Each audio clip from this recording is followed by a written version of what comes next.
तो question number 9 में क्या दे रखा है, यदि 2x plus 3y is equal to के 17 और 2 की पावर x प्लस 2 माइनस 3 की power y plus 1 is equal to के 5, तो x और y के मान ज्ञात कीजिए। समीकरण लिखते हैं। सबसे पहले समीकरण क्या दे रखा है, 2 की पावर x प्लस 3 की पावर y इजकल टू के 17। समीकरण नंबर कौन सा हो गया, फर्स्ट। अच्छा, इसमें हम एक कंडीशन कर लेते हैं, 2 की पावर x, दूसरा समीकरण भी लिख लेते हैं पहले। समीकरण दूसरा क्या है, समीकरण दूसरा है, देखो इधर लिखते हैं, 2 की पावर x प्लस के 2 माइनस 3 की power y plus 1 is equal to के 5। समीकरण नंबर 2। अच्छा, तो इसमें क्या करें, 2 की पावर x इजकल टू के हम मान लेते हैं क्या, a। इसी प्रकार 3 की पावर y इजकल टू के मान लेते हैं b। इसको समीकरण नंबर 3 नाम दे दो और इसको नाम दे दो 4। अच्छा देखो, 2x और 3y की जगह क्या रख दें हम, a और b रखते हैं। देखो समीकरण फर्स्ट में रखा तो ये आ गया a प्लस के b इजकल टू के 17। समीकरण नंबर कौन सा आ गया, ये 5वां आ गया।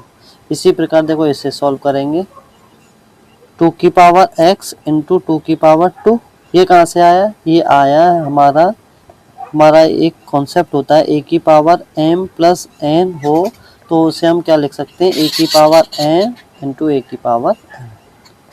क्लियर।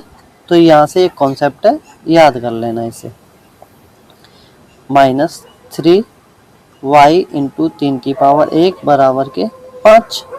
ओके, 2 की पावर x इजकल टू के a आया है, a इंटू 2 की पावर 2 बराबर 4 माइनस 3 की पावर y बराबर b इंटू 3 इजकल टू 5। तो ये क्या आ गया, 4a माइनस के 3b इजकल टू के 5। यहाँ तक किसी को कोई दिक्कत है, कोई दिक्कत नहीं। समीकरण नंबर कौन सा हो गया, ये अपना 6। अच्छा, 5 और 6 को सॉल्व करने से हमें क्या, a और b की वैल्यू प्राप्त हो जाएगी। तो 5 और 6 को सॉल्व कर लेते हैं, ये आ गया 4a minus 3b is equal to के 5। समीकरण नंबर 6। अच्छा, इसको क्या है, विलोपन विधि द्वारा सॉल्व करते हैं।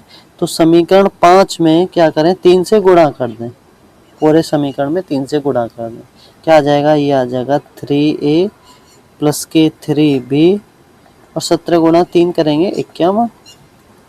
अच्छा, इन दोनों को क्या कर दें, आपस में जोड़ दें, जोड़ने पे क्या होगा, 4 और 3 7, 7a। देखो ये माइनस के 3b, ये प्लस के 3b कट जाएंगे। अच्छा, बराबर 51 और 5 कितना हो गया, 56। तो 7 से 56 कट गया कितनी बार, 8 बार। तो a इजकल टू की वैल्यू कितनी आ गई अपनी, 8। ओके, a की वैल्यू आ गई अपनी 8। यहाँ से क्या, अब b की वैल्यू निकाल लेते हैं, किसकी वैल्यू निकाल लेते हैं, b की। कहाँ से निकालेंगे, समीकरण 5 से। समीकरण 5 क्या दे रखा है, देखो समीकरण 5 दे रखा है a प्लस के b इजकल टू के 17। इसका मतलब 8 प्लस के b इजकल टू 17। तो b की वैल्यू आ जाएगी कितनी, यहाँ से 9 आ जाएगी, b की वैल्यू 9 आई। अच्छा, a और b की वैल्यू को कहाँ रख दें, समीकरण 3 और 4 में। a और b की वैल्यू रख दें समीकरण 3 और 4 में। देखो 2 की power x is equal to a is equal to कितना है, 8 है, ठीक। तो 2 की पावर x इजकल टू के 8 को क्या लिख सकते हैं हम, 2 की पावर 3। अच्छा, अब क्या है, घात, ये आधार हमारे समान है, आधार समान है तो घात भी कैसी होंगी, समान ही होंगी। मतलब x इजकल टू कितना आ गया अपना, 3 आंसर आ गया। ये तो x की आंसर हुआ, अब y का निकालना है। इसी प्रकार b का आंसर कहाँ रख दे, समीकरण 4 में रख दें। समीकरण 4 देखो क्या है, समीकरण 4 है 3 की पावर y इजकल टू के b और b का मान कितना आया है, 9। 3 की पावर y, 9 को क्या लिख सकते हैं, 3 की पावर 2। क्या देख रहे हैं, हमारे जो आधार हैं समान है, आधार समान होने पे हमारी जो पावर है, जो घात है, वो भी समान होगी।